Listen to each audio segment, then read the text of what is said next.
د شیطان لښکرې 21مه برخه. I think that's such an important topic in the sense that زه فکر کوم دا ډیره مهمه خبره ده چې د اصلاح شوو جینیټیکي ارګانیزم یا GMO د اصطلاح اړوند سیاسي، ټولنیزې او دینی مشاجرې شته ده، ځکه دا د خوړو خبره ده. داسې خواړه چې ورباندې مو ماشومان تغذیه کوو، ځکه خو احساسي شدت د دې موضوع شته ده. دا یو لامل دی چې زموږ موقعیت یې د مصرف کوونکو په توګه کمزوری کړی دی. دا لکه د توطیې د تیوري په شکل ښکاري، سمه ده، خو په حقیقت کې داسې نه ده. دا د انسانانو د یوې پیړۍ تجارتي تجربې او د رفتار د څېړنو پایلې دي. ځینې زموږ لیدونکو په 18مه برخه کې خپل آندونه بیان کړي وو. هغوی ویلي وو چې اصلاح شوي جینیټیکي ارګانیزمونه هیڅ ستونزه نه لري او دا چې دې برخه کې موږ غلو کوو. نو راځئ چې دا موضوع ژوره وڅېړو او توره برخه یې درک کړو. First of all, what's a GMO? له هر څه د مخه GMO څه دی؟ یعنې د جینیټیکي اړخه اصلاح شوي ارګانیزمونه. داسې تګلاره ده چې له امله یې بیل شوي ژینونه او یا د ژینونو زنځیرونه د یو ارګانیزم له DNA اخیستل کیږي او د بل ارګانیزم DNA کې ځای په ځای کیږي. دا برخه په خپله ډېرې ستونزې رامنځته کولی شي او هغوی ورباندې ان تمرکز هم نه کوي. ډېر فکر د هغوی د جینیټیکي خصوصیاتو په بدلون باندې وي. اوس 5 د خوړو عمده او اصلاح شوي جینیټیکي محصوله موجود دي: سویا، جوار، پنبه، کنولا، لبلبو او ورسره شپږم یو الفالفا چې د حیواناتو لپاره د یونجه په شکل کاریږي. دا شپږ واړه په ډېرې ځانګړتیا سره مهندسي شوي چې ورته د واښو ویستونکی تحمل وایي. هغوی ژن د باکتریاو نه اخلي او هغه د نباتاتو په DNA کې ځای په ځای کوي تر څو وشي کولی د دې نباتاتو پر مخ د واښو وژونکي وپاشي. نو هغه محصولات چې راونډ اپ لپاره تیار شوي د راونډ اپ په واسطه کولی شو سپری کو او پایله کې دا د واښو وژونکي سپری ځان ته جذب کوي، کوم چې موږ مسموم کوي او موږ همدا خورو. وروسته په دې اړه خبرې کوو چې د واښو دا وژونکي څه ستونزې موږ لپاره لري. بل ډول یې د زراعت بیتا محصولات دي. بیټي یعنې باسولس ترونګلینسس چې په اصل کې یو ډول د زهرو دی. د حشراتو یو وژونکی د حشراتو ګېډه شکوي تر څو هغوی له منځه یوسي چې د خاورو له طبیعي باکتریاو جوړیږي. نو ژن له باکتریاو واخلي، هغه د پنبې او جوارو په DNA کې ځای پر ځای کوي. نو د همدې امله دا بوټي د آفاتو ضد عمل کوي. له همدې امله 80% د هغه محصولاتو چې جینیټیکي رغول شوي داسې جوړ شوي چې د واښو د وژونکي د پاشلو په وخت دوی له منځه لاړ شي او تقریبا 40% د حشراتو وژونکي زهر تولید کوي. Bug killer. بس چې زموږ محصولات له منځه لاړ نشي، نور د هر څه د هغې په اطراف کې له منځه لاړ شي. حشرات، چینجیان په خاورو کې. ستونزه یې دا ده چې پکې یو کیمیاوي ماده د ګلافوسید په نوم موجوده ده چې زموږ د رودو دننه باکتریاوې له منځه وړي او زموږ 80% ایمني سیستم هماغو پورې تړلی دی. د دې باکتریاو پرته زموږ رودې نشي کولی تریپتوفان تولید کړي. پرته له تریپتوفان زموږ د وجود سریتونین نشي تولید کېدی. د وینې شکره نشو کنټرول کولی. یو نه باور کوونکی آمار فقط 0.1% په سلو کې ګلافوسید کې 1% یا هم راونډ اپ چې په نړیواله کچه اسپری کېږي کولی شي خپله موخه ووهئ. 99.99% د دې مادې کیمیاوي دي او د مینځلو پر وخت زموږ د اوبو سیستم ته دننه کېږي او هیڅکله د درملنې په موخه واښو ته نه رسیږي. ان که وم غواړئ د دې زهرو په اړه ویرونکې خبره دا ده چې په اوبو کې منحل کېږي او د خپلو زهریاتو اکثرا طبیعت د یو محلول په توګه زموږ په وازدو کې جوړوي او دا مهمه ده ځکه دا مسمومیتونه د کارچ یا فنګلو په واسطه په خاورو کې جلا کیږي او یا هم ستاسو د وازدو د حجرو په واسطه لرې کیږي تر څو ستاسو د وینې جریان ته لاړ نشي او مغزو یا نورو غړو ته مو زیان ونه رسوي. ځکه خو د محلول مسمومیت په وازده کې په یو شکل طبیعي عمل دی، خو د اوبو په محلول کې مسمومیت بیا د بشر کار دی ځکه هر ځای ته رسیدلی شي او که یو ځل چاپیریال ته دننه شو د ځمکې لاندې اوبو ته دننه کیږي، تبخیر کیږي او د وریځو سره یو ځای کیږي او بالاخره بیرته په ځمکه اوري او په دې شکل موږ له زهرو ډک یو چاپیریال ځان ته جوړوو. آیا پوهیږئ تر ټولو ستر د جینیټیکي اصلاح شوو حاصلاتو کورونکي شرکتونه کوم یو دي؟ د منستاتو شرکت. د نوي لسیزې تر پای منستاتو یو کیمیاوي شرکت و چې زهري معجونات یې جوړول او د متحده امریکا د ځواک په زور امپریالیستي هڅو کې ځواک ته ورسید. هغه شرکت چې لامل شو 4 میلیونه او 8 لکه ویتنامیان د حاصلاتو تر اغېز یې راشي. د امریکا نظامیان د اجنټ اورنج په منساتاتو محصول د پاشلو په حالت کې دي د ویتنام په جګړه کې. د اجنټ اورنج قربانیان په مادرزادي ډول او نن مونستاتو د کرنې په برخه کې په بین المللي شکل یو لوی لوبیدونکی دی چې ژنیټیکي اصلاح شوي محصولات او د واښو وژونکي زهر د راونډاپ په څیر چې پکې کلافیسود دي تولید کوي.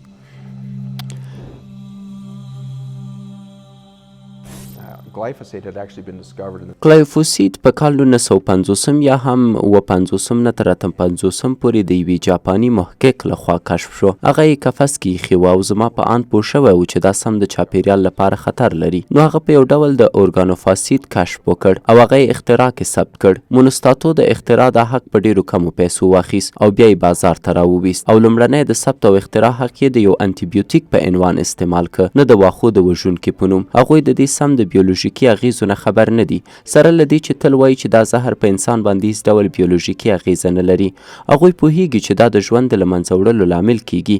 په ډیر ابتدایي شکل سره یې هغه هم د میکروب ضد انټي له امله یې او دا په څو کالو کې د وایروس ضد په نوم بیا اختراع او ثبت شوه.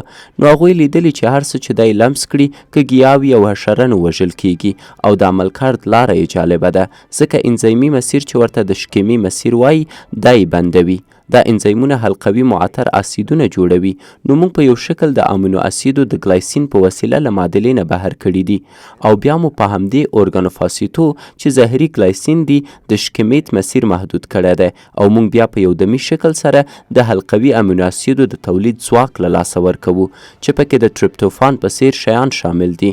پوهیږئ دا د بازار موندنې یوه ظریفه لار ده چې شرکتونه ورنه ګټه اخلي. کلیفوسید اوس لپاره د ټولو کیمیاوي شرکتونو لخوا جوړیږي او 15 تر ټولو ستر یې په امریکا کې هغه تولید کوي او ډیری په چین کې د 2009 کال د اختراع لاندې تولید کیږي.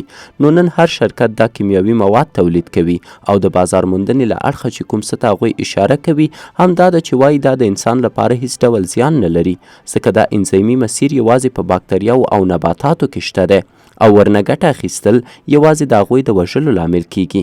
اما دا چې انسانان د انزیمي مسیر نه لري نو ګلایفوسید به هیڅکله انسانان خپله موخه ونه ګرځوي.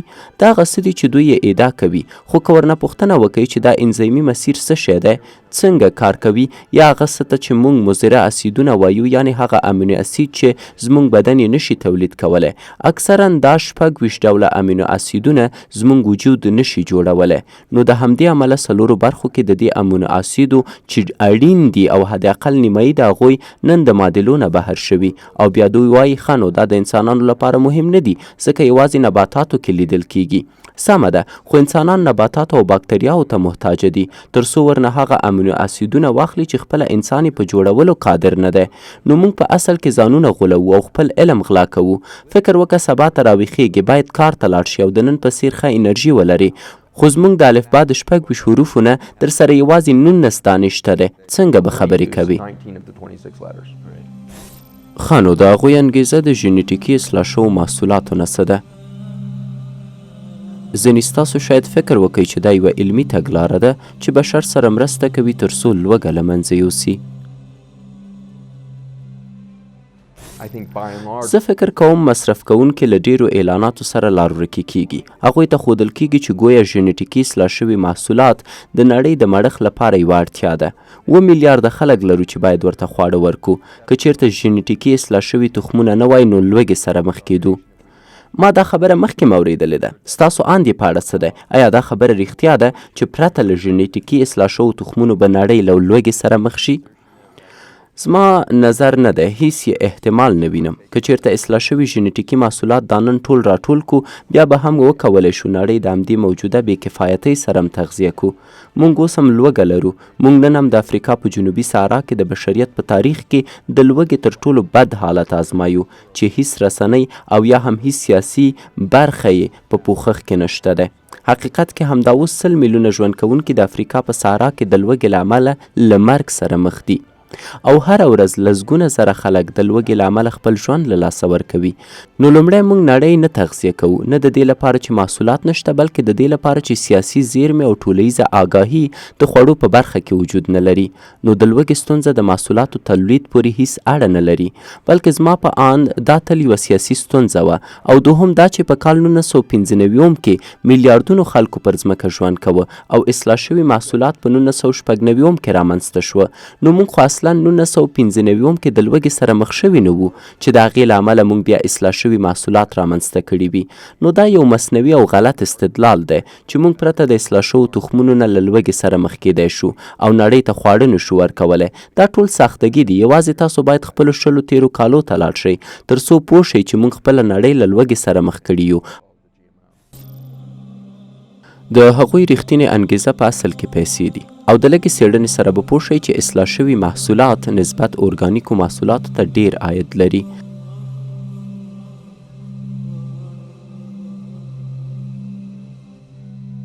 ډیری اطلاعات ښایي د ګلافیسود منفي اغیزه چې پر اکسوسیستم یې لري له امله یې نباتات، حشرات او د انسان سلامت زیان ویني. اوټیزم، مخکې فعاله کېدل، مادرزادي نواقص، د سیلیاک ناروغي، د رودو د تحریک سندروم، د مثل د تولید ستونزه، د تایراید کمکار، د پښتورګو مزمنه ناروغي، د زړه ناروغي، د ځیګر ناروغي، خپګان، کلیت او سرطان. اصلاح شوي محصولات او راوند اپ د هورمونونو د عدم تعادل لامل کیږي. د اصلاح شوو ژینیټیکي محصولاتو د خطراتو په نظر کې نیولو سره تاسو لیدلی شئ چې هغوی ستاسو روغتیا ته ارزښت نه ورکوي، بلکې تر ډیرو خپل عوایدو ته فکر کوي. The FDA FDA وایي موږ اصلا د دې محصولاتو ازمایښت ته اړتیا نه لرو، کاملا بې خطره دي.